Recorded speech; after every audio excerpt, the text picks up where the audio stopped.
إن الحمد لله نحمده ونستعينه ونستغفره ونعوذ بالله من شرور أنفسنا ومن سيئات أعمالنا من يهد الله فلا مضل له ومن يضلل فلا هادي له وأشهد أن لا إله إلا الله وحده لا شريك له وأشهد أن محمدا عبده ورسوله بعد أعوذ بالله من الشيطان الرجيم بسم الله الرحمن الرحيم يا أيها الناس قد جاءتكم موعظة من ربكم وشفاء لما في الصدور وهدى ورحمة للمؤمنين قل بفضل الله وبرحمته فبذلك فليفرحوا هو خير مما يجمعون بعد أعوذ بالله من الشيطان الرجيم بسم الله الرحمن الرحيم ويقول الذين كفروا لولا أنزل عليه آيات من ربه قل إن الله يضل من يشاء ويهدي إليه من أناب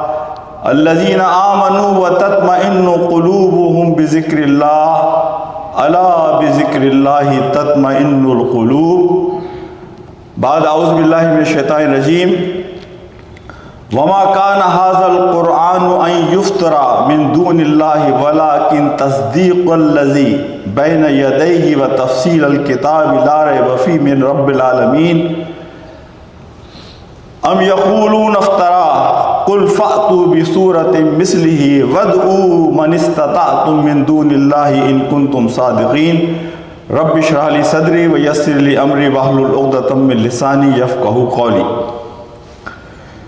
My respected brothers and my sisters, few days left before Ramadan will start. And I was going through the current situation of our Iman. And I see the biggest problem that we face today is of yaqeen, certainty, that there is a purpose in life. We all have to meet one day with Allah subhanahu wa ta'ala. This life is a temporary station for us. The purpose of this life was to get ready for meeting with Allah subhanahu wa ta'ala. And you know, this Ramadan is all about getting our spirit high, making sure our ruh, our spirit, which is in our heart, so that our heart should get clean. Because with time, what happens, we get dust on our heart. Dust of sins, dust of ignorance, dust of jealousy and hasad. There are so many diseases of the heart that we get dust from this on our heart. So our ruh cannot communicate with the nafs, with our body in a clear way. So our nafs and our body does not receive the right signal from our spirit, our ruh, which is in our heart. So Ramadan is to remove that dust. Ramadan is to remove that barrier between our spirit and nafs and our body. My brothers and my sisters, Ramadan is month of Quran. We all know that as it is said in Quran, Shahr Ramadan lazi unzila fihi al-Quran. So our main focus in Ramadan should be Quran. The ayahs of Quran that I read in front of you from Surah Yunus and Surah Ra'd. Wallahi, these ayat, as I will go through my khutbah, you will see the solution of our all problems. Solution of this bayaqini, uncertainty. Solution of all the doubts we have about Quran and the meeting with Allah subhanahu wa ta'ala. Solutions of our unhappiness. Solution so that we can be focused for our life hereafter is in Quran. In Surah Ra'd, the ayahs that I read in front of you, Mushrikeen used to ask Prophet ﷺ, show us some ayahs, signs so that we can believe in Allah subhanahu wa ta'ala.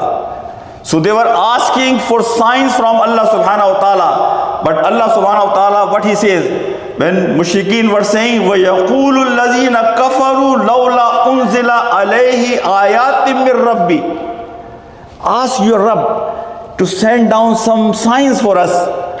What Quran says in reply? Quran says to them, their hidayah is not in signs. Not that I will send down some ayat and they will believe in Quran. No, their belief is if they will ponder and contemplate on this Quran. Quran says, "Allazina amanu wa tatma'innul qulubuhum bi zikrillah." So tell these mushrikeen that certainty and yaqeen will not come from outside ayat. Answers of all your doubt is not in outside ayat. Answer to all your questions is in this Quran.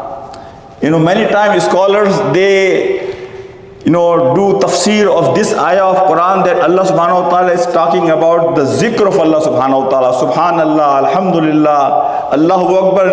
No. This ayah is the answer of previous ayah. When they are asking Prophet to show ayahs, Allah is saying you don't need anything after this Quran. This Quran is enough to guide you, to take you to the right path. And the ayahs of Surah Yunus. In Surah Yunus, I will go through these ayahs in which Allah subhanahu wa ta'ala says, Ya ayyuhan nasu qad ja'atkum mau'izatum min rabbikum wa shifa'un lima fi sudur wa hudam wa rahmatul lil mu'minin qul bi fadlillahi wa bi rahmatihi fa bizalika falyafrahu huwa khairum mimma yajma'un. Allah is saying this Quran comes with 4 blessings. Number 1 blessing of Quran is a vaz, Quran is a nasiya, Quran is a reminder, Quran is a message.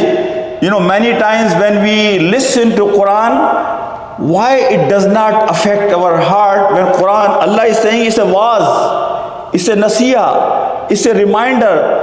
The definition of vaz, the definition of true reminder is the one should evoke a sense of awe. It should make you tremble and humble, inspiring you while reinforcing your certainty in faith. Such experiences should open your heart and deepen your understanding of deen, religion. This is the true vaz. But this Quran, when Allah subhanahu wa ta'ala is saying it's a vaz, but many of us, when we listen to Quran, it does not affect us that way. The reason is this barrier. Because when you have a glass, but that glass has dust on it, you cannot see the other side of the picture. Same way, our heart is not able to receive the message because of this barrier of ghafla, the dust of ghafla and ignorance. Then Allah subhanahu wa ta'ala says that this is vaz, number 1, and number 2, this is shifa. This is the shifa of all the diseases of your heart. Diseases of heart, doubt. Diseases of heart, shoha nafsi. Diseases of heart, jealousy. Diseases of heart, envy. All the diseases of heart which is becoming a hindrance to receive the message of Quran, Quran itself is a shifa to cure. Shifa means something which is wiped out. These diseases will be gone, there will be no leftover even trace of that disease if you go back to Quran. The Quran is a shifa. And then Allah subhanahu wa ta'ala says this Quran is a hidayah. It's a guidance. It can show you the right path. It can show you that which way you should go to meet Allah subhanahu wa ta'ala. And this Quran is a rahmah, is a mercy of Allah subhanahu wa ta'ala. Then Quran says, فَبِذَلِكَ فَلْيَفْرَهُ, that whatever Allah has given you, this Quran, you should be happy about it. The word Quran here uses فَلْيَفْرَهُ. This is the extreme form of happiness. Urdu में हम लोग कहते हैं ना, आदमी फूले नहीं समाता. यानी you are so happy, like you get good news about something, and you start jumping and singing and shouting Nara Takbir. This is what shows the real happiness that you have inside. This is what is the meaning of fal yafrahu, that you should enjoy, you should be happy at this joyful occasion that Allah subhanahu wa ta'ala has given you Quran. You know, one time from Iraq, there was Khiraj came. Hazrat Umar was in Masjid Nabawi radiyallahu ta'ala anhu. He goes outside to check that Khiraj, and Ghulam counts whatever the list was. Two things happened. Number one, whatever was listed in the list, the Male Ghanima was more than that. Hazrat Umar says, Alhamdulillah, what a nation Prophet Muhammad has, raised. Mal is coming from Iraq to Medina, such a long distance, but not a single drop of anything decreased, rather it is increased. Look at the honesty of the people. The second thing the Ghulam says to Hazrat Umar, Umar, this is a fazl and rahmah of Allah subhanahu wa ta'ala. Hazrat Umar says, no, this is not fazl and rahmah of Allah subhanahu wa ta'ala. Fazl and rahmah of Allah subhanahu wa ta'ala is Quran, because Quran says, fadlillahi wa bi rahmati. Quran is a fazl and rahmat of Allah. This is just saman zist. This is some provision to live this life. This is not a provision that we should be proud of. This is not something which we feel izzah. Rather, this is just to live through this life. This provision is not a fazl and rahmah. Fazl and rahmah of Allah subhanahu wa ta'ala is Quran.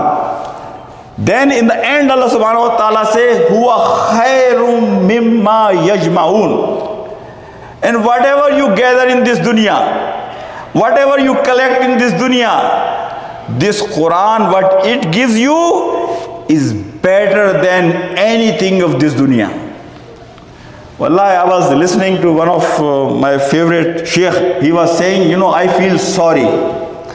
I feel sorry for all these entrepreneurs. I feel sorry for all these CEOs. I feel sorry for all these worldly successful people. They feel so proud of themselves. But wallahi, if Iman is not in their heart, if they are not connected with Allah subhanahu wa ta'ala, if they are not ready to meet Allah subhanahu wa ta'ala, they are zero.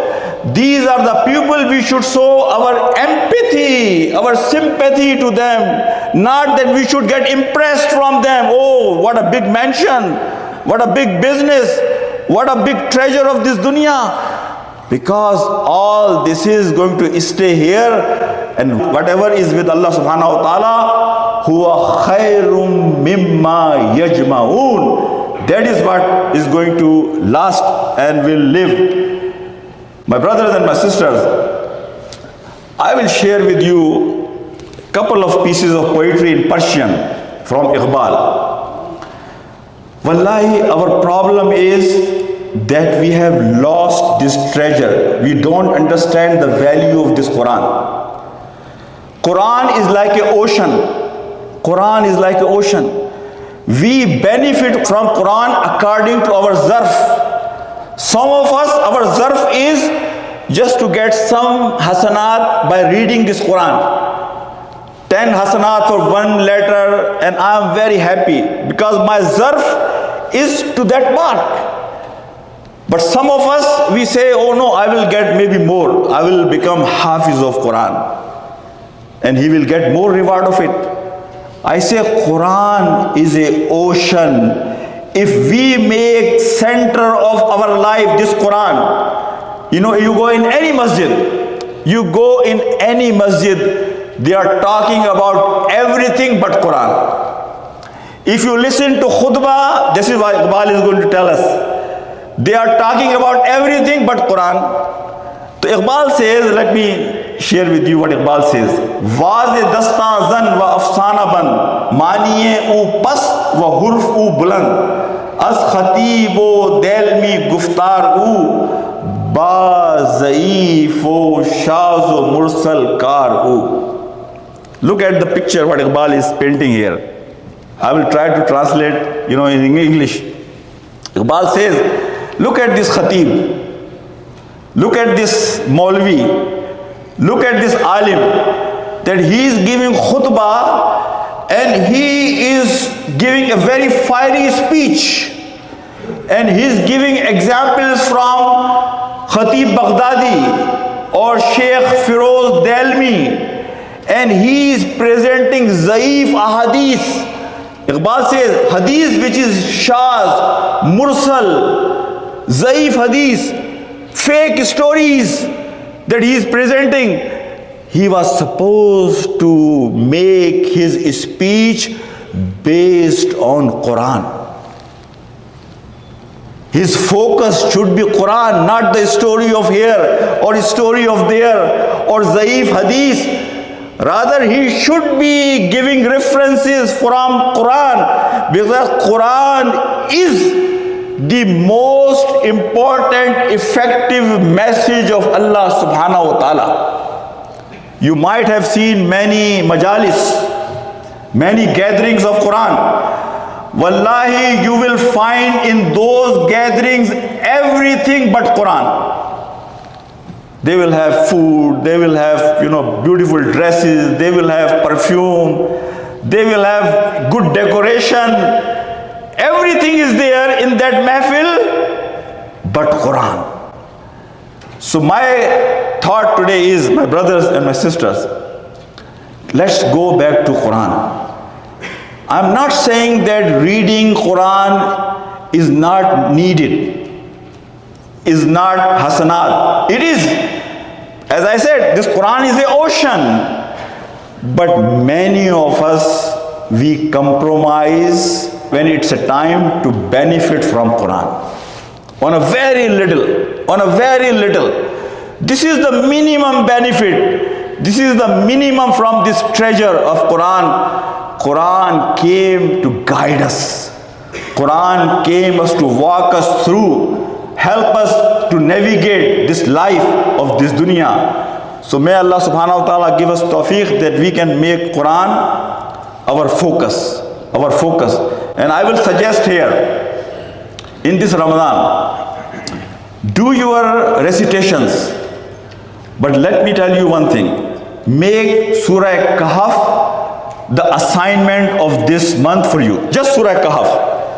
There are only 4 stories. Pick one story a week.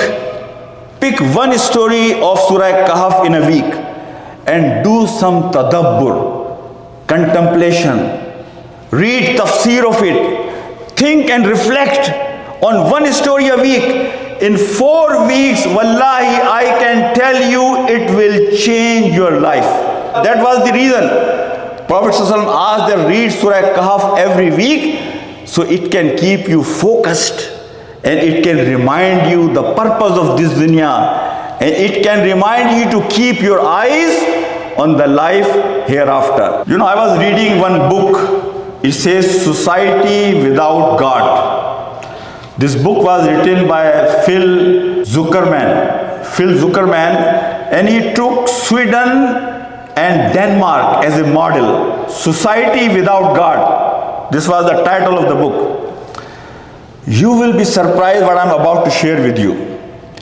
80% of the people in Denmark and Sweden, they say that we belong to Lutheran Church.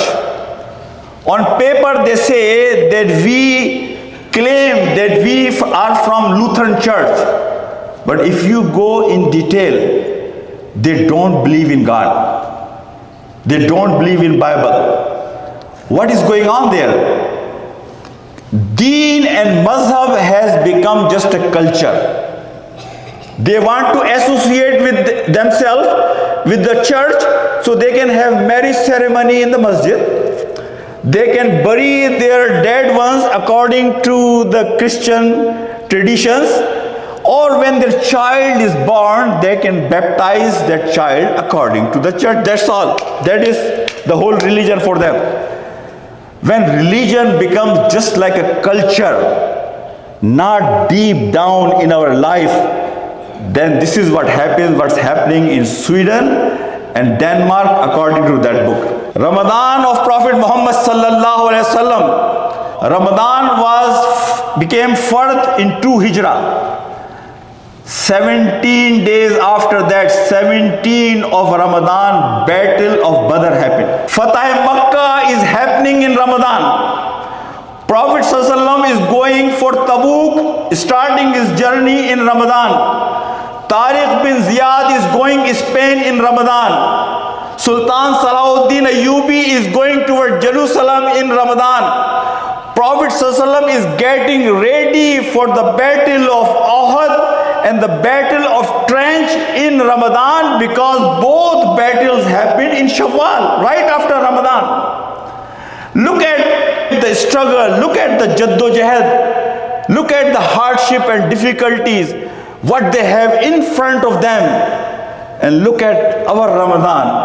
Our Ramadan has become feast and festival. Enjoy, sale of this, sale of that, eat this much, eat that much. Wallahi, let's try, my brothers and my sisters, let's have this Ramadan with different mindset. Our brothers and sisters in Gaza, remember them. They have reminded us this life is nothing. Everything could vanish in a second. But what will last forever, khairum wa abqa, what you will gather for tomorrow when you will meet Allah subhanahu wa ta'ala.